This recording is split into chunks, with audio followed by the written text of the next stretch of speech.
Good afternoon, everyone. A warm welcome to National Development Bank PLC's Analyst webinar to discuss its financial results for the year ended December 31st, 2025. Foremost, we take the opportunity to thank you all for taking time to spend with us this afternoon. By way of background, as you know, the Analyst webinar, as similar to our previous quarterly webinars, is dedicated towards creating greater visibility and clarity in relation to our financial performance and progress, which very shortly our Director, Chief Executive Officer will take you through. As the first order of business, please allow me to introduce our panel for this afternoon. We have our Director, Chief Executive Officer, Mr. Kalum Idrissinghe, our Deputy Chief Executive Officer, Mr. K.V. Vinoj, our Senior Vice President, Personal Banking and Customer Relationship, Mr. Sanjay Perera, Vice President, Treasury, Mr. Damita Samarnayaka, Vice President, Risk, Mr. Alex Perera, Vice President, Strategy and Business Intelligence, Ms. Nadika Ranasinghe, and myself, Azami Ahmed, Vice President, Finance. The structure and format of our webinar is identical to our previous, where our Chief Executive Officer will take you through a detailed presentation covering various aspects of the bank's performance. He will start off by giving you a synopsis of 2025 from a quantitative and qualitative standpoint, and then later take you through sort of a deep dive in both our balance sheet and income statement numbers, touching on some key performance indicators across solvency, liquidity, amongst many others. Thereafter, he will briefly touch upon our 2030 roadmap premised on three levers: simplify, strengthen, and scale up. And afterwards, touch on a pertinent matter, current circumstances considered. Afterwards, he will open the forum for a Q&A, during which you can raise any and all questions you may have. Please use the chat option to do so. Prior to handing over to our Director, Chief Executive Officer, please allow me to set out a few housekeeping rules, just to remind you to very kindly keep your microphone muted at all times during the session, as well as keep your video switched off. And please note, the proceedings of this webinar, as always, will be recorded and later uploaded in due course on our investor portal of our website. So without further ado, let me hand over to our Director Chief Executive Officer for his presentation. Thank you.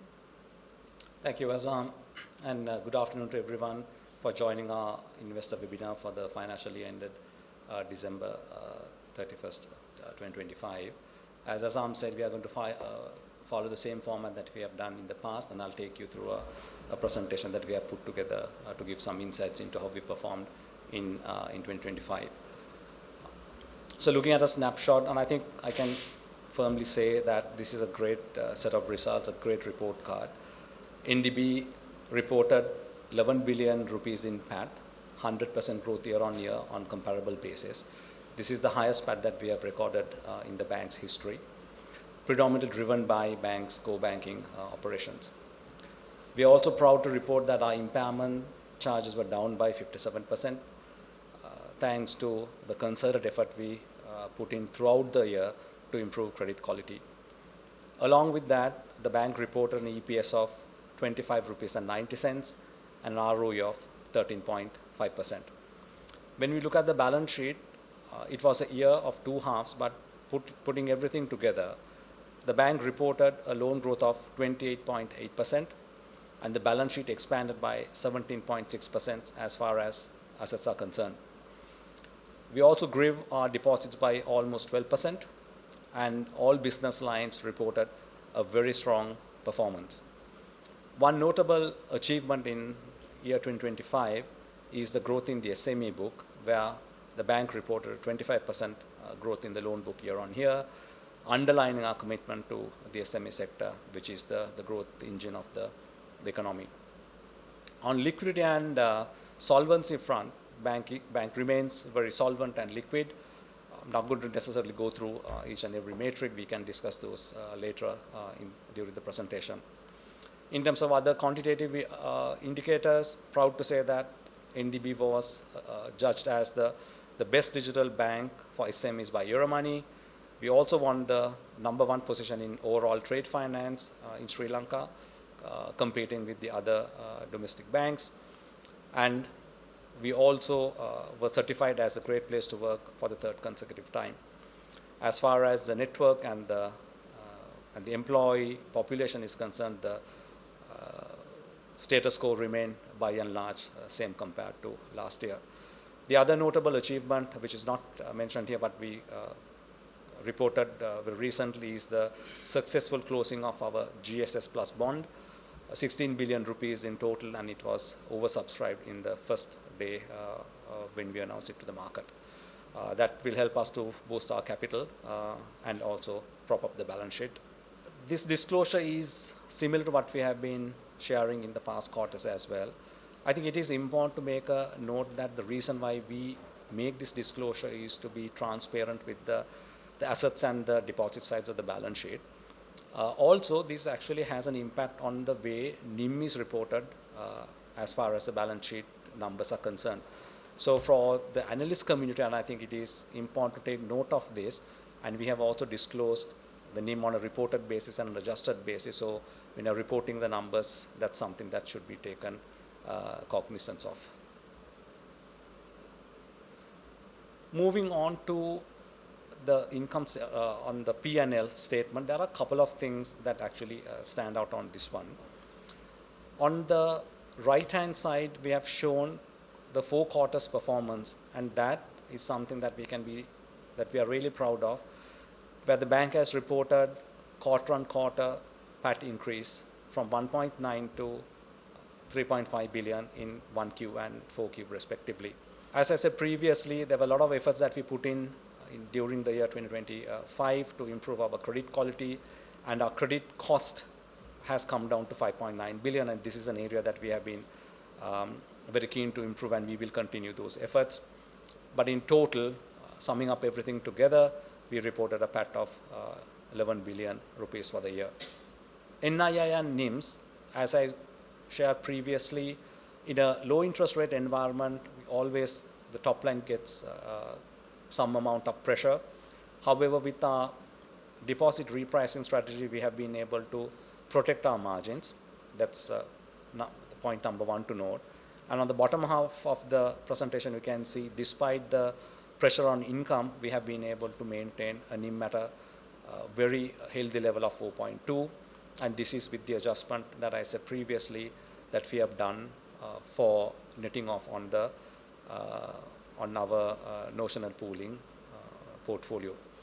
The other point to note here is when you look at the performance, actually we look at our performance in 2 halves. The first half was relatively muted in terms of the loan growth, whereas the real pickup was in the second half of the year, and that can be seen in the interest income that is shown in the right-hand top corner of the presentation, where we have reported income increase of from 42.3 billion to 44.4 billion.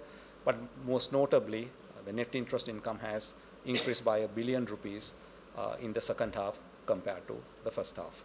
On non-fund based income, first point to note here is that on a reported basis, 2024 number has actually, it includes one-off ISB income that we got in terms of commission. So without the ISB commission, on a like-with-like comparison, the growth in non-fund based income or fee income is 14% for the year. The other notable point to note here is that, again, as I said in my previous slide, the performance really picked up in the second quarter. So when you look at our second half, so when we compare our first half versus second half, the second half growth in fee income is almost 19.3%. So why this is really important is that when we look at ourselves preparing and positioning the income for the future, this is kind of, gives us the baseline. So we are really keen to continue this momentum, and we'll see that when we release our first quarter numbers. On cost, broadly the cost has been managed within our expectations. ended the year with a cost-to-income ratio of 41%. Broadly speaking, we are targeting in the mid to long-term cost-to-income ratio of 38 to 40%.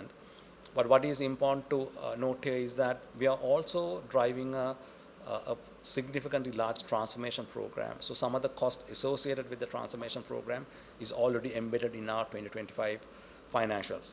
So while we may have slightly exceeded that 40% cost-to-income ratio, these investments that we are making now will accrue benefits in the future and then helping us to give that glide path to get to our cost-to-income ratio to less than 40%. That is as a broad benchmark.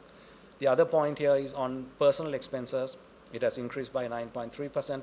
This is the investment that we are making in people and also making the adjustments to reflect the inflationary environment, and also to make sure that we make the necessary investment in people and have the right folks in the organization to drive some of the transformation projects, as well as have an organization that is going to be fit for the future.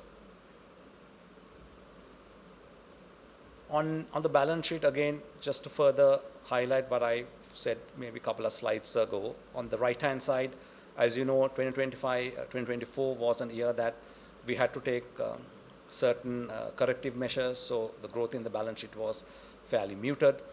Whereas in 2025, having done some of the fixers or fixing the foundation, so to speak, we were feeling fairly confident about our the operating rhythm and the controls in place. So we were really able to accelerate growth, and that's what can be seen on the right-hand side of the chart, with 123 billion growth in our net loan book. And as I said again previously, one of the key achievements among many is the growth in our SME book, where the book exceeded 100 billion rupees or 25% growth year on year.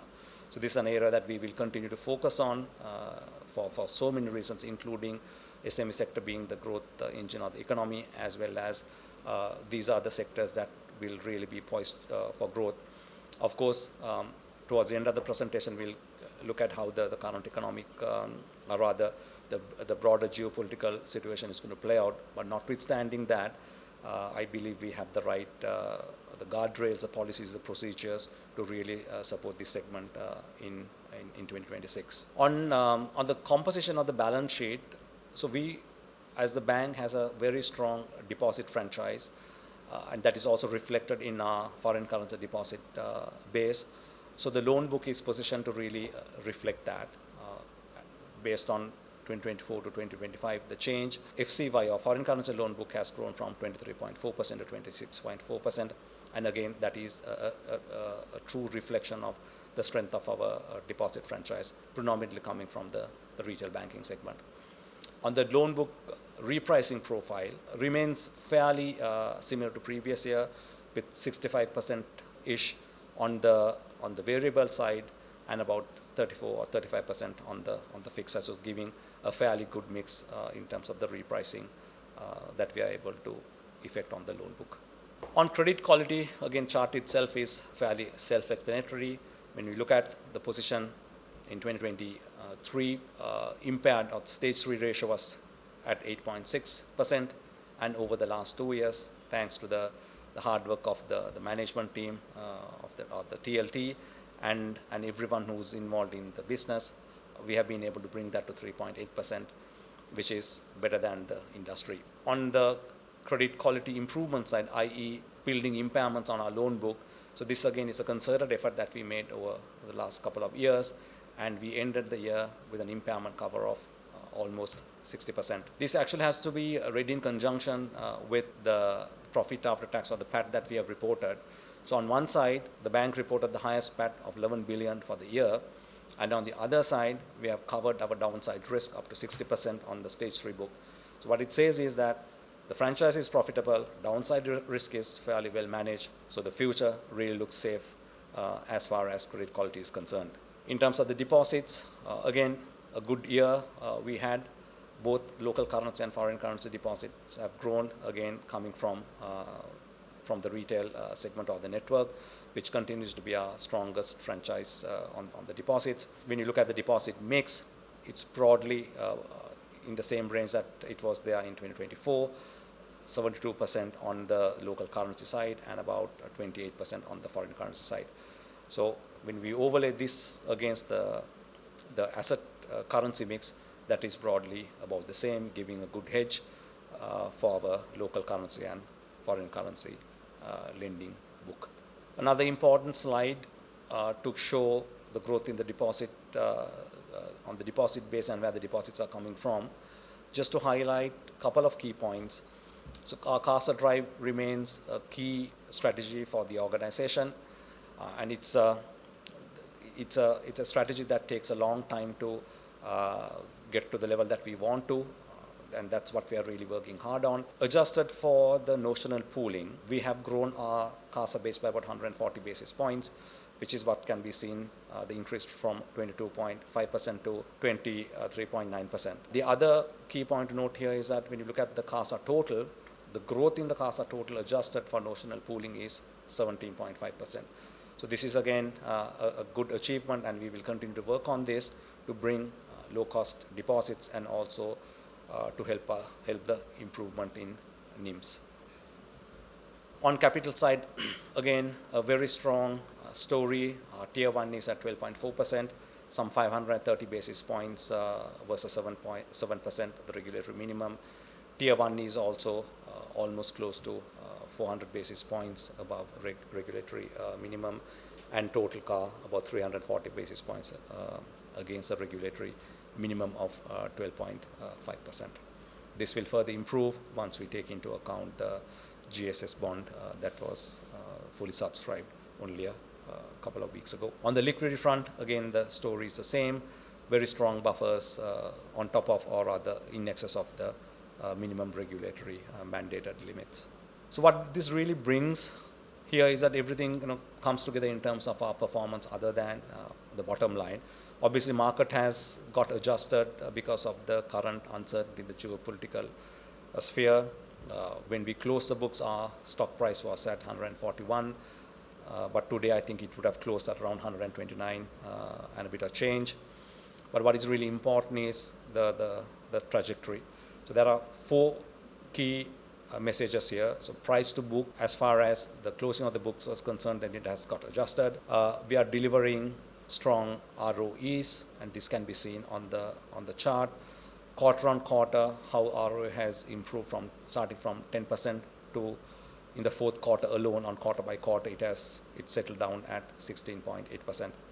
And along with that, our return on assets at the beginning of the year was 1.9%, and it has now moved to 1.9 to 3. On an annualized basis, our earnings per share has also picked up in line with the performance of the franchise, and ended the year at 25 rupees and 90 cents. So this brings me to our long-term or 30 by 30 strategy, which Azam mentioned a few minutes ago. So this is crafted to drive a few things, and it is centered on strengthen, simplify, and scale up. To put simply, to make certain investments and drive the organization in the right direction to make it fit for the future. So we have strategy in place which has a financial outcome. We have put in place a strategy that is executed via a PMO team, which is headed by Nadika. That basically gives us the pathway how to get there. And in that, we are making significant amount of tech investments to drive the transformation strategy, both from a customer-facing standpoint as well as credit underwriting and improving governance. On a day-to-day basis, what actually happens is the transformation team, along with the senior management, is painstakingly going through each and every item, which runs into hundreds and hundreds of little items, overseen by the senior management. Vinod holds that piece together with the sponsorship from myself and the board, and we are presenting the progress reports to board on a monthly basis with a full deep dive on a quarterly basis. So that's the level of rigor that we are executing this at, and we hope and we are really confident that this transformation program will come to fruition by the end of this year, But in between, there are certain milestones for certain streams that we have committed to the board, and those will be delivered. This is to give a snapshot of what we are trying to achieve. So in summary, the overarching message here is that how are we positioning the bank to unlock the maximum value? So within that, the improvements that we are doing on customer experiences, profitability, and the collections. So if I were to pick on the customer experience, really what we want to achieve is giving a very seamless or a frictionless customer experience on loan disbursements to customer acquisition, and thereby improving our turnaround time by about 20 to 25%. Having the right systems, the solutions, we want to increase our productivity, and on a ballpark, the productivity increase that we are envisaging is about 15 to 20%. Investments are also being made on a state-of-the-art collection system. A lot of work has been done on that particular front, and that will come into effect very soon, resulting in a reduction of flow rates by about 4%.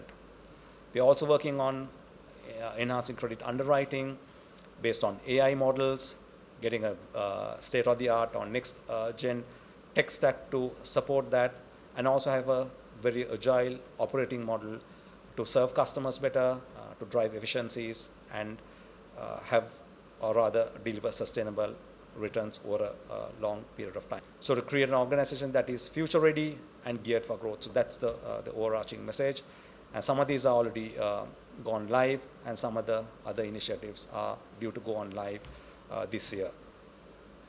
So moving away from the performance, and I think one of the key concerning factors now is the tension or the current geopolitical tension that we are facing. The IEA has actually coined this as the largest disruption to oil supply, something that is even greater than the oil disruption that took place in 1970s. So fair to say that the situation is fluid and uncertain and difficult to make predictions. The outcomes are pretty clear as far as the market statistics are concerned.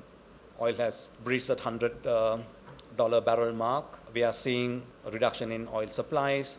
Obviously, freight and insurance cost is going to go up because of the uncertainties.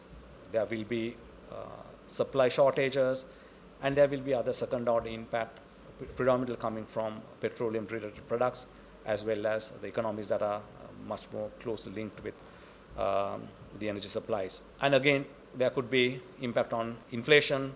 The interest rate trajectory is going to be uncertain, particularly on maybe on the dollar side, and there will be some intermittent breaches or spikes in yields on government securities. So that is those are the uncertainties that we are dealing with, which is very difficult to predict. But what is really more important is how is NDB positioning itself to weather some of the storms and make sure that we have the right guardrails in place. When we look at the balance sheet position on the bank, we are solvent and highly capitalized, so immediate shocks can be withstood. And again, that has to be looked at in the conjunction of the impairment buffers that we have built, and anything that we may have to build will be marginal in that sense. We are positive on the FX front. Of course, there's a lot of market liquidity as well, so not something that is awfully concerning at this point. And from a more macro point of view, there are sufficient reserves from a country standpoint. And for us, we also have sufficient reserves in our FCBUs. Again, as I said previously, we have a strong FCY franchise, and that continues to, those deposits continue to be with us with high rollover rates, indicating strong stickiness and customer loyalty. The LCR and the interest rate outlooks remain rather flat, of course, save for some of the immediate blips that you will see as a result of the uncertainties, but we have a strong house view as how that might play out, and then we anchor all our decisions based on those hypotheses. As far as risk management actions are concerned, we are very close to our clients. We have been discussing with them the challenges that they are facing, the support that they would require, have put in the necessary risk guardrails to make sure that any risks in the horizon are identified early and actions are taken, so that we make sure that any additional risks are well managed. But then I think it is fair to say that it's difficult to predict as to how things are going to unfold. But as with everything, we hope that the humanitarian crisis will come to an end pretty soon, and hopefully there will be some level of resolution and bring in markets back to where they were before, so that there will be least amount of impact to the economy, and not only in Sri Lanka but in other geographies as well. So that brings us to the end of the prepared presentation. I will now hand over the Q&A session to Assam, who will moderate it. So thank you for listening to the presentation, and I look forward to your questions. Azam, over to you. Thank you. Thank you, CEO. Now the forum is open for questions.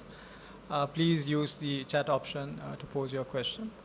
And a gentle reminder to sort of keep your microphone switched off and video switched off during the session. So thank you very much. We have our first question. It's a macro one, so I'm going to route this to you. Have you assessed the potential economic impact and consequently the effects on credit demand and market interest rates if geopolitical tensions persist longer than expected? Yeah, so thank you for the question, and it's a relevant one, and as I said previously, it is really difficult to predict beyond a certain point. So have we looked at the potential impact that might have on the bank? Yes, we have. So we have looked at client level, we have looked at the sector level, we are looking at where the supply chain might get disrupted, or whether the monies may not come as a result of the challenges that persist at the moment. So that's how we are looking at it. And for the moment, we don't foresee that to be a significant issue. But of course, that is based on 3 weeks or 3 to 4 weeks of disruption. If the disruption persists, I think there will obviously be bigger challenges, and I think we have to take it as they come. But for the moment, this is our assessment. Thank you, CEO. Question number 2, I will take this. What are your expectations for NIMs and interest rate movements in the coming quarters? With regard to NIMs, CEO slide number 9 articulated our NIMs since 2022, and if anything, it gives you some flavor as to the level of emphasis and the awareness, and the almost daily deliberation in terms of maintaining margins at where it's at. Even in our prior webinars, we've showcased our commitment to maintaining sort of NIM margins on a best effort basis, and those results you would have seen in our ability to maintain NIMs at 4.2% on a normalized basis at the end for the year 2025, notwithstanding pressures on account of interest rates. And one thing that ultimately helps us do that is the fact that not only 70% of our loan book is on a floating basis, but also from a funding standpoint, our deposit base too, 70% is floating. So that means that connect does help us maintain margins. And that said, not to say that pressures don't exist, but every effort is being made to maintain margins at 4%. As you have seen since 2022, with regard to the second part of the question, with regard to interest rates, everything points so far, taking into account everything we know so far, and the discussions, conversations that we've had with parties who are, including the central bank, is that interest rates will more or less, it's fair to say, will remain at these levels, at least in the near term. So that's to your question. So thank you very much for the question. Question number 3, thank you. Also NIM related. What specific asset repricing dynamics drove the NIM compression, and what rate level do you see NIM stabilize? Just want to draw some flavor, in terms of what you would see in the industry in terms of NIMs. So NIMs in the industry too was 4.5% in 2024. It's dipped to 4.4% in 2025. And then if you look at our 7 largest peers as well, most of them have seen, albeit on a higher base, NIM margins come off. The pressure exists.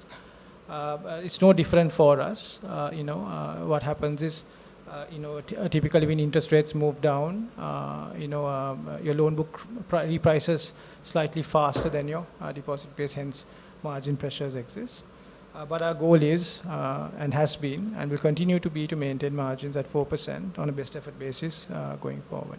Again, as you have seen, since 2022, in one of the most difficult years in terms of interest rate volatility. So thank you for that question. Question number 4, I'm going to route this.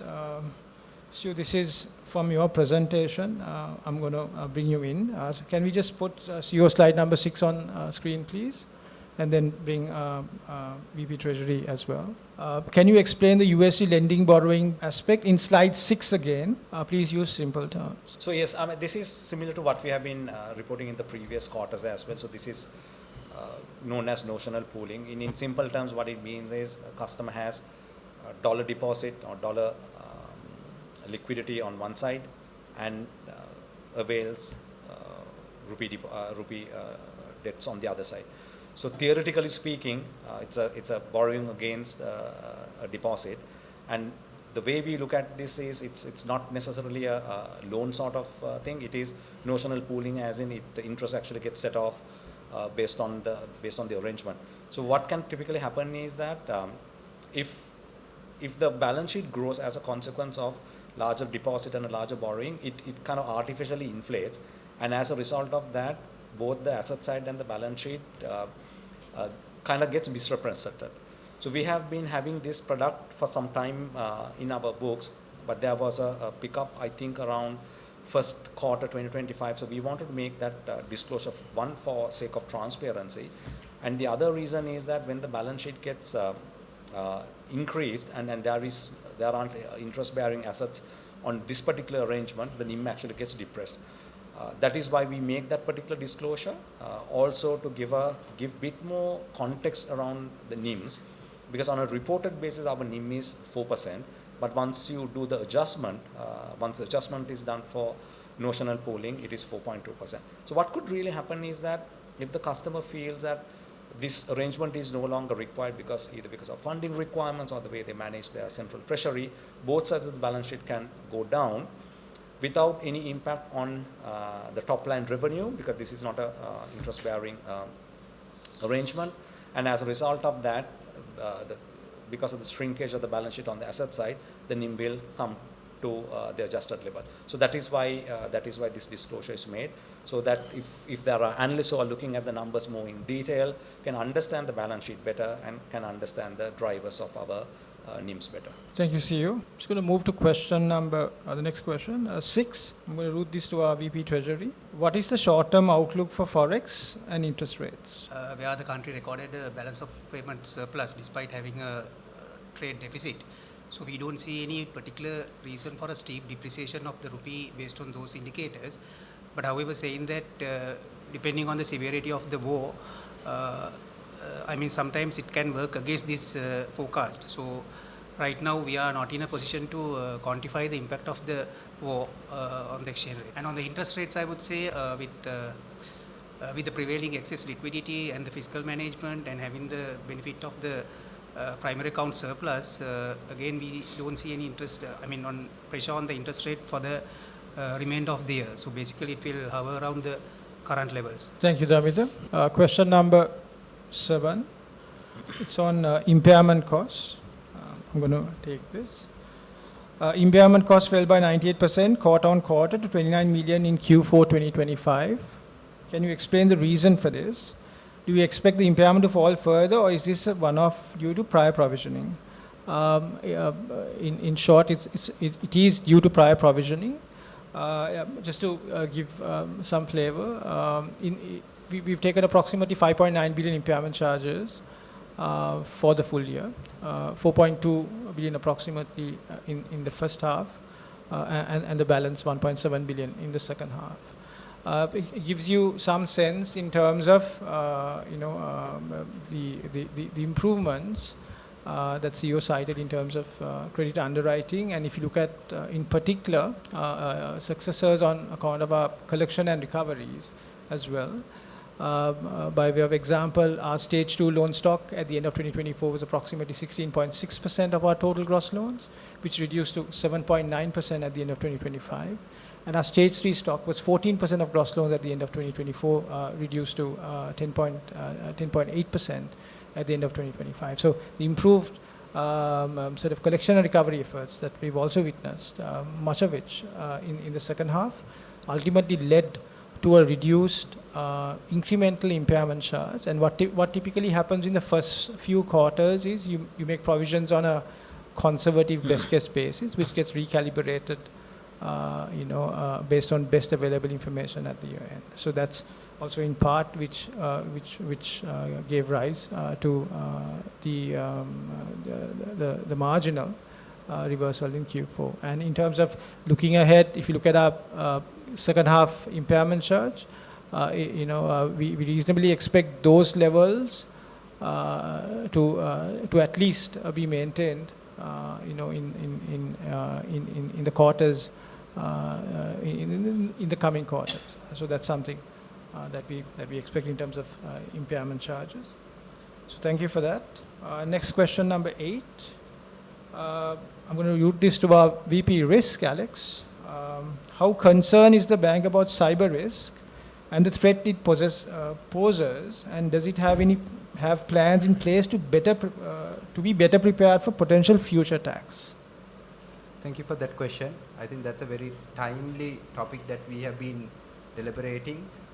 Given cyber risk, the nature of cyber risk is the unknown factor. So the bank currently has implemented a number of controls across multiple layers of defense, preventing it against known attacks. However, the dynamic nature of cyber risk, especially the ever-evolving nature and also the advances on the part of the cyber criminals, makes it much more fluid and much more difficult to guard against. So it's always a battle between the cyber criminals and the defenders. And from a bank's perspective, we always monitor this as a moderately high risk level. We also are looking at possible ways of ensuring the bank's exposure to this threat. However, specifically during this time of this kind of turbulent times, where we will see BCP contingency measures that are being taken place, where we will have remote working, connectivity. So the bank is much better prepared compared to how we did the last time, because there were a lot of learnings on securing ourselves in a remote working environment. So we brought in a lot of defenses in the form of multi-factor authentication and securing some of the perimeter defenses, especially when it comes to allowing workforce working from remote locations. So I think as of now, there is a large amount of preparedness, guardrails that are being placed. However, given the nature of cyber risk, the dynamic nature of cyber risk, it is an ever-evolving threat landscape that we will continuously try to defend ourselves against. Thank you. Thank you, Alex. Question number 9, please. Two parts to this question. I'm going to take the first part and route the second to our Deputy Chief Executive Officer, Mr. K.B. Vinod. Despite credit growth, there was a 1.1 billion reversal in stage 1 loan impairment. Any particular reason why? Also, what is your expectation on credit growth? So the first part, Vinod, allow me just to take that. With regard to the impairment reversal, as you know, the expected credit loss models in banks are based on loss data, historical loss data. And when macroeconomic circumstances improve, naturally loss data, whether it's probability of default data or loss given default data, improves. So if you look at the industry had approximately on stage 1 provision cover, approximately 1.2 cents to every rupee, which reduced to about 1.1 cent to every rupee, reflecting this improved macro circumstances and improved loss data. It was no different to NDB as well. Our stage 1 provision cover improved from 1.3 to 1.1%, reflecting the improved loss data that's ultimately derived by the model based on the bank's prior experience with similar customers. So that's the first part. Vinod, do you want to take this? Thanks, Assam.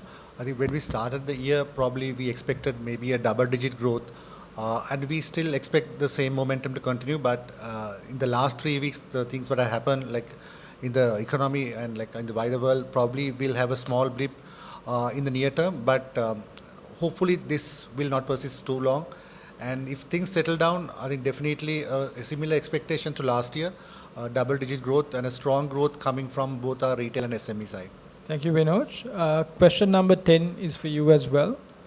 On the same lines, what is the projected credit demand over the next 3 months? So, like I said, I think the credit demand has been very strong. I think if you anything to go by, you will probably see it in the first quarter, end of first quarter. I think these are the pipelines that we have built, maybe last quarter of 2025, which has been now being converted into real growth. We expect maybe a slight loss in demand maybe in the near term, but we expect maybe in the next quarter also like a similar growth as to the first quarter. Thank you, Vinod. Question number 11. Alex, this is for you. Can we expect an increase in credit risk due to the current fuel crisis, given the bank's exposure to SME lending increased by 25% this year? Thank you for that question. So maybe I'll break it down into how we are looking at it. So there are multiple risk drivers. One is the fuel prices, then the transportation costs and the insurance costs. All of these will propagate into the EBITDA of the SME portfolio. So what kind of shock can an SME portfolio client can absorb on their margins, and for how long is kind of the base case. So we are looking at it in multiple cases. If the issue prevails in the short term only within a month, then the shock level would be shorter term. However, in our worst case scenario, it could be even like a few months. So in that kind of scenario, the propagation would be much severe. So we are closely monitoring these different scenarios, and we are also being cautious depending on how much this situation would be prolonged. So the main factor is going to be the length of the crisis period, because that will have a knock-on effect and that will directly trickle into the balance sheets of the SMEs. So that's how we are looking at it. Thanks. Thank you, Alex. Question number 12, Vinod, I'll bring you in. Are the strong year-on-year growth figures in Islamic banking facilities driven primarily by your strategy, or do they reflect broader industry expansion? Additionally, what is your current market share? So I think we have a very strong Islamic banking franchise. I think that's been built over a period of maybe more than 10 years. This is an area that we really want to focus and grow, not only under corporate banking, but we also want to take this to the branches and the regional. So that's where you see the growth. In terms of market share, probably I don't have a number, but I would say we are one of the stronger banks when it comes to Islamic banking, looking at the book itself. But like I said, this is a strong franchise we built over a period of maybe more than 10 years. And that's what's showing results now. And this is an area that we will definitely want to concentrate also. Thank you, Vinod. Question number 13, fees. I'm going to take this. What were the main drivers behind the growth in fee and commission income, I presume, this year compared to last year? So our fees on a normalized basis, CEO touched on this, was 8.1 billion for the full year 2025 compared to a normalized 7.1 billion for the year 2024, a 1 billion increase. This increase evenly came from trade finance, credit cards, banks operations, including digital, as well as growth in credit. So evenly across all aspects of operations, as also CEO mentioned in his press announcement when we discussed, we announced our financial results for 2025. So thank you for the question. Question 14, CEO, I'm going to bring you in. What specific initiatives underpin the 2030 CASA target, and what guidance can you give us on an explicit target? Thank you. Thanks for the question. So, in terms of the trajectory, we want to get to about 30%. How we are driving that is increasing transactions through the accounts and bringing more digital features. So that's the expectation. However, as you know, developing CASA is particularly coming through the network. It takes time because these are very small numbers, and it's also a bit of a painstaking exercise. But as you saw from our the percentages, over 1 year we have increased it by 140 basis points. So with some other tech initiatives that we are bringing in, and the focus that we have on certain segments of the client, we believe this can be further enhanced. So from a trajectory point of view, to get to 30%. Thank you, CEO. Question 15, I will take this. Is NDB looking at increasing its stage 3 provision coverage ratio? Simply put, if you look at the industry provision coverage ratio is close to 56%, and we are at little shy of 60, 59. And it is our view, ultimately, that's a healthy level of provision cover for an institution. And as you would see, historically, these provision coverage levels have been consistently built over the years, since 2023. And we're at a very sound level at 25. So our house view is that's more than sufficient to cover stage 3s, and it's above industry, which tells you the level of adequacy. It must be also said, if those levels are higher, then it would typically beg other questions. So we are more than happy with the provision cover where it's at. We reasonably expect to maintain these levels going forward. Question 16, Deputy CEO touched on this, but allow me to bring him in again. What are the bank's expectations on loan growth for 2026? So I think very similar to, I think we had a very robust 2025, so we want to continue the momentum. So there's no two words about it. And that's the expectation of the board and as well as the management also. So that momentum definitely will continue. But I mean, the last 3 weeks, if anything to go by, we will be very cautious in terms of the risk that we take. But I personally believe it's a very short-term and near-term thing, and that should come to an end maybe in the next couple of weeks. If that happens, I mean, there's nothing to stop us from growing like we did in 2025. Thank you, Vinod. Question 17. In Q4, there was a write-off in stage 3 loans, and the stage 3 provision coverage ratio increased from 54 to 59%. Based on this, how should we think about potential write-offs in the next quarter? Allow me to take this. If you look at 2024, our write-off amount was higher than the write-off amount in the 25. And as per the bank's policy, which is highly prudent, if there are customer defaults exceed a certain threshold, like most other banks, the bank undertakes the measure to write them down. It doesn't mean the process of recovery takes a back seat, but the write-off is initiated as a measure of prudence. And notwithstanding, typically if you write off books, the write-offs are by the time a contract comes to a point of write-off, it's already fully provided.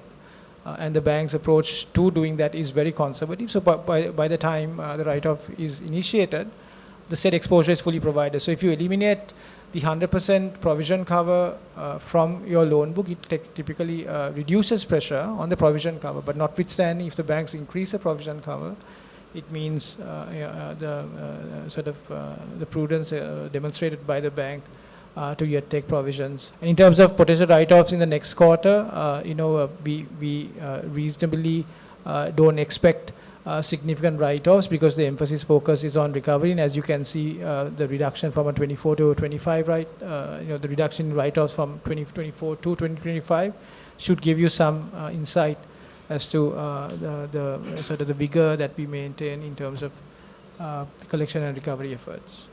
So thank you for that question. Question number 19. Thank you for your question. I'll take this tax. I just want to, please allow me to read the question. Could you elaborate more on the significant reduction of income tax expense by 46% from 9.7 billion to 5.2 billion, reducing the tax charge from approximately 52% to 32% of PBT? This has contributed towards improved net profit after tax. Please comment how sustainable this is reduced tax level. Foremost, thank you for the question.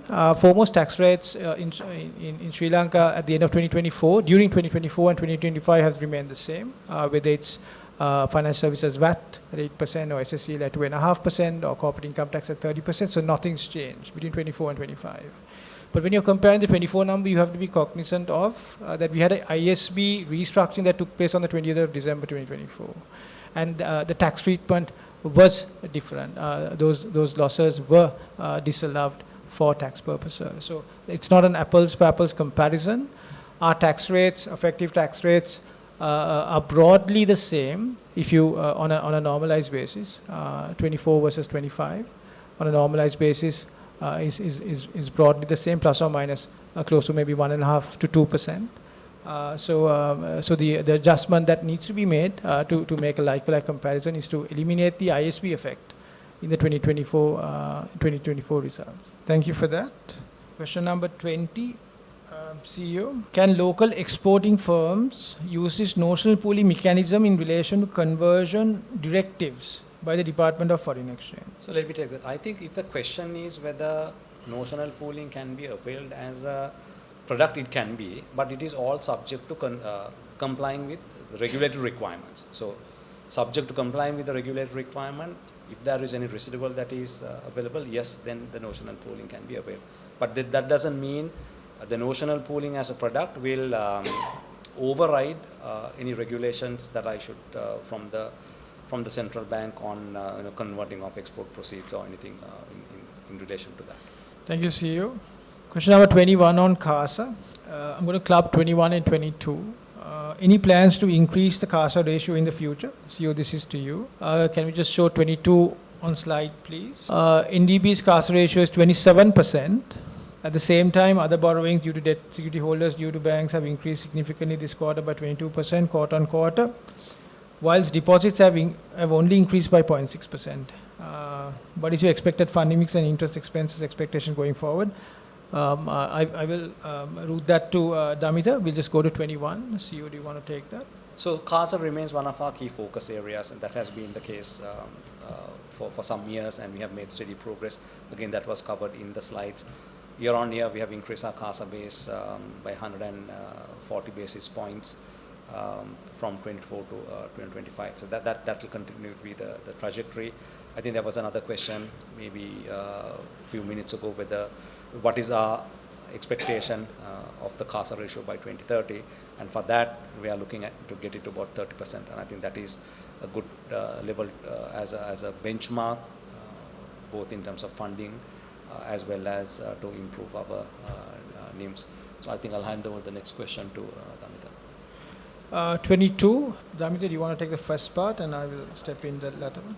So NDB's CASA ratio is 27%. At the same time, other borrowings have increased significantly this quarter by 22% quarter on quarter, whilst deposits have only increased by 0.6%. What is your expected funding mix and interest expense expectations going forward on the funding mix? The start of the 2025, actually, we were not a dominant player in the repo market. So we have decided to move into that, explore that market as well. And excess liquidity prevailed in that market, gave access to this short-term repos at a very reasonable cost. So what we explored was we just funded our debt securities through these short-term borrowings and ran the interest rate mismatch, which helped us in giving positive outcome to our NIMs. So the going forward, I mean about the interest mismatch, I think you better take that. Yeah. Interest rate expense expectation going forward. So as we mentioned sort of early on in terms of our interest rate view, at least in the near term, all considered, we reasonably expect these levels to more or less remain. That's something we naturally keep a sort of close eye on.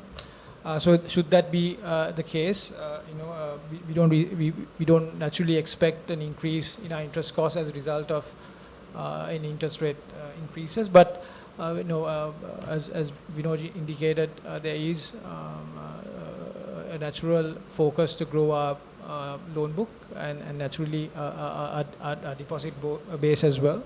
So the interest costs will increase, and one thing must be said, even if you look at the industry CASA levels, it's more or less flat, 24 versus 25, and NDB has, albeit a lower base, been able to increase it, by 1.2% to 23.9, 1.4% to 23.9 from 22.5%, as indicated by CEO before.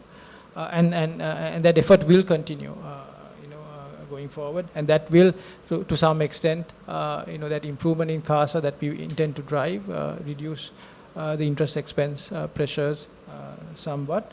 In terms of funding mix, sort of we're looking at naturally over 80% of all deposit, all banks funding is by way of deposits, and it's no different for us. We reasonably expect the deposits to continue to drive our loan book growth, which is also our focus. Thank you. Question number 23.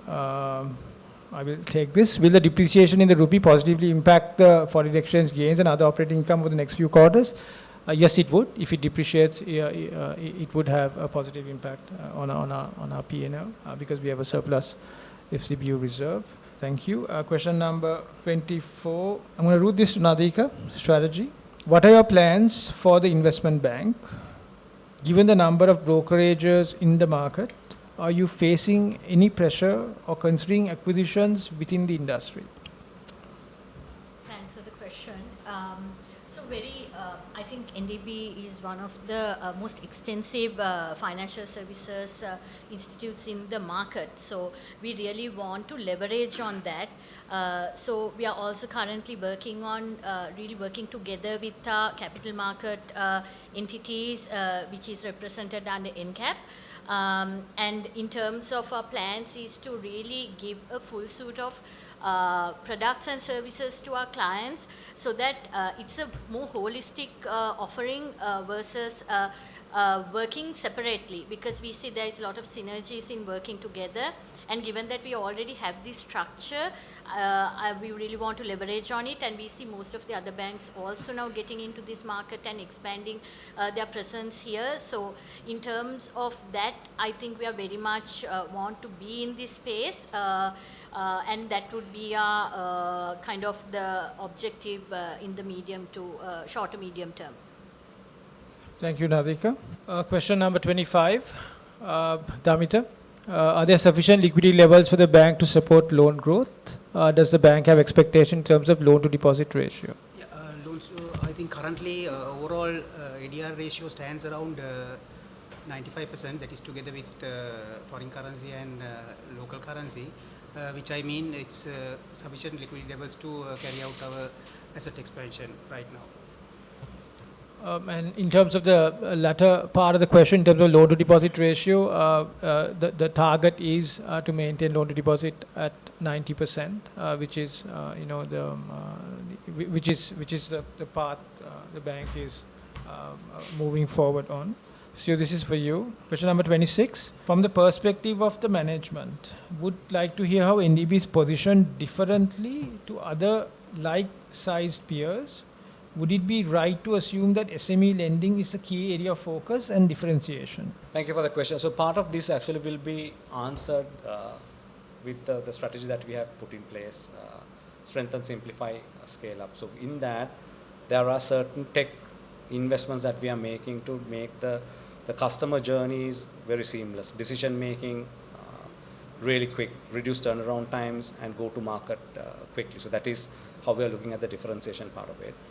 On the SME front, yes, that's a good observation. I think we will continue to focus on that area. Again, in a crowded market with products and offerings being by and large the same and the customer base also being the same, it's the service and the speed to market that can actually make the greatest difference. That's how we look at ourselves, and those are the changes that we want to bring. And you will see some of those coming into fruition in 2026.